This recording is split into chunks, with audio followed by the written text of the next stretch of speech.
नमस्ते। आज हम हिंदी ग्रामर के एक ऐसे टॉपिक में डाइव करने वाले हैं जो बहुत बहुत जरूरी है, सर्वनाम। सुनने में शायद थोड़ा मुश्किल लगे, है ना? पर चिंता मत कीजिए, आज हम इसे एकदम मक्खन जैसा आसान बना देंगे। तो सबसे पहला सवाल जो दिमाग में आता है वो ये है कि भाई हमें सर्वनाम की जरूरत ही क्यों पड़ती है? आखिर इनके बिना काम क्यों नहीं चल सकता? चलिए एक एग्जाम्पल से समझते हैं। जरा स्क्रीन पर बाएं तरफ वाला सेंटेंस देखिए। राम स्कूल गया, राम पढ़ने गया। सुनने में थोड़ा अजीब नहीं लग रहा? बार बार राम राम, ऐसा लगता है जैसे कोई गाड़ी अटक गई हो, है ना? अच्छा, अब दाईं तरफ वाला देखिए। राम स्कूल गया, वह पढ़ने गया। आह, कितना स्मूथ और नेचुरल है। बस यही तो है सर्वनाम का कमाल। तो अब ये तो साफ हो गया है कि सर्वनाम क्यों जरूरी है। ये हमारी भाषा को बार बार दोहराव से बचाते हैं। तो चलिए अब इसकी प्रॉपर डेफिनेशन यानी परिभाषा पर भी एक नजर डाल लेते हैं। देखिए, परिभाषा बिल्कुल सीधी सादी है। ऐसे शब्द जो संज्ञा यानी किसी नाम की जगह पर इस्तेमाल होते हैं उन्हें सर्वनाम कहते हैं। बस इनका मेन काम है संज्ञा को बार बार दोहराने से बचाना, जैसा हमने अभी अभी राम वाले एग्जाम्पल में देखा। सिंपल। अच्छा, तो हिंदी में ना सर्वनाम कई तरह के होते हैं और हम क्या करने वाले हैं, हम 9 सबसे जरूरी टाइप्स को एक एक करके समझेंगे। इन्हें एक टूल किट की तरह समझिए जो हमारे ग्रामर को और भी मजबूत बना देगा। तो चलिए शुरू करते हैं सबसे पहले और सबसे कॉमन टाइप से। ये हैं पुरुषवाचक सर्वनाम। जैसा कि नाम से ही पता चल रहा है, ये किसी व्यक्ति या कभी-कभी किसी चीज के बारे में बताते हैं। इनको हम 3 कैटेगरी में बांटते हैं: बोलने वाला, सुनने वाला और कोई तीसरा जिसके बारे में बात हो रही है। तो देखिए, इसके 3 हिस्से हैं। पहला है उत्तम पुरुष, मतलब फर्स्ट पर्सन, जो बात कर रहा है, जैसे मैं, हम। दूसरा है मध्यम पुरुष यानी सेकंड पर्सन, जिससे बात की जा रही है, जैसे तुम, आप। और तीसरा है अन्य पुरुष, मतलब थर्ड पर्सन, जिसके बारे में बात हो रही है, जैसे वह, ये, वे। एक सिंपल सा एग्जाम्पल है, वह खेल रहा है।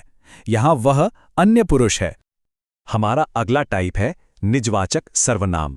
निज मतलब अपना। ये वो सर्वनाम है जो बताते हैं कि काम खुद सब्जेक्ट पर ही हो रहा है, यानी एक्शन वापस उसी पर रिफ्लेक्ट हो रहा है। ये सेल्फ या खुद वाली फीलिंग पर जोर देते हैं। इसमें जो शब्द आते हैं वो हैं स्वयं, खुद या आप ही। जैसे इस वाक्य को देखिए, मैं स्वयं जाऊंगा। यहां स्वयं शब्द इस बात पर जोर दे रहा है कि जाने का काम कोई और नहीं बल्कि मैं खुद करूंगा। चलिए अब आते हैं निश्चयवाचक सर्वनाम पर। इन्हें हम पॉइंटिंग प्रोनाउंस भी कह सकते हैं, क्योंकि इनका काम ही है किसी स्पेसिफिक व्यक्ति या चीज की तरफ इशारा करना। ये शब्द हैं यह, वह, ये और वे। फॉर एग्जाम्पल, यह अच्छा है।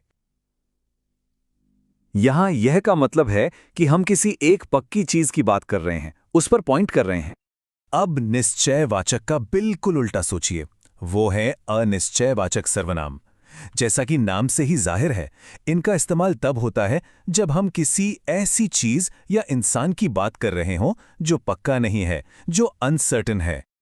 इसके हीरो हैं 2 शब्द, कोई और कुछ। जैसे अगर कहा जाए कोई आया था, तो इस बात से ये तो पता चल गया कि कोई आया, पर कौन था वो ये नहीं पता। यही तो अनिश्चितता है। अच्छा, अगला वाला तो सबका फेवरेट है और सबसे आसान भी, प्रश्नवाचक सर्वनाम। नाम में ही इसका काम छिपा है। जी हां, इनका इस्तेमाल होता है सवाल पूछने के लिए। कौन, क्या, किसका, ये सारे शब्द इसी फैमिली के हैं। और इसका सबसे क्लासिक एग्जाम्पल तो हम सब जानते हैं, आपका नाम क्या है। चलिए अब बात करते हैं संबंधवाचक सर्वनाम की। ये सर्वनाम ना वाक्यों के बीच एक कनेक्टर या एक पुल का काम करते हैं। ये 2 अलग अलग बातों को, 2 सेंटेंसेस को आपस में जोड़कर एक रिश्ता बनाते हैं। इसमें आते हैं शब्द जैसे जो, सो, जिसने। जरा इस एग्जाम्पल को देखिए, कितना बढ़िया है। जो मेहनत करता है वो सफल होता है। देखा, यहां जो ने मेहनत और सफलता के बीच एक कनेक्शन, एक संबंध बना दिया। और अब आखिर में 3 और जरूरी टाइप्स पर एक क्विक नजर डालते हैं।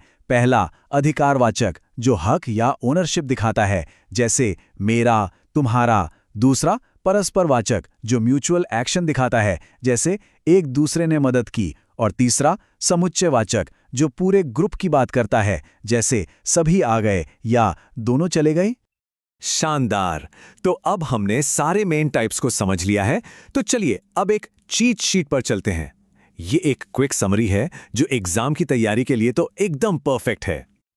ये स्लाइड बहुत जरूरी है, ये रिवीजन के लिए एकदम परफेक्ट है। एक ही जगह पर सब कुछ देखिए, स्वयं हो गया निजवाचक, यह वह हो गए निश्चयवाचक, कौन क्या बन गए प्रश्नवाचक, और जो हो गया संबंधवाचक। मेरा तो सुझाव है इसका एक स्क्रीनशॉट लेकर रख लीजिए, बहुत काम आएगा। ठीक है, थ्योरी तो बहुत हो गई, अब वक्त है प्रैक्टिस का। चलिए, जो कुछ भी हमने सीखा है उसे एक छोटी सी मजेदार क्विज से टेस्ट करते हैं। तैयार हैं सब? Let's go. तो पहला सवाल स्क्रीन पर है, स्वयं किस प्रकार का सर्वनाम है? ऑप्शंस हैं ए निश्चयवाचक, बी निजवाचक या सी पुरुषवाचक। जरा सोचिए। और सही जवाब है ऑप्शन बी निजवाचक।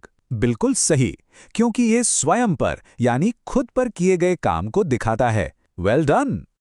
चलिए नेक्स्ट क्वेश्चन। वाक्य है, जो मेहनत करता है वही पाता है। इस सेंटेंस में जो कौन सा सर्वनाम है?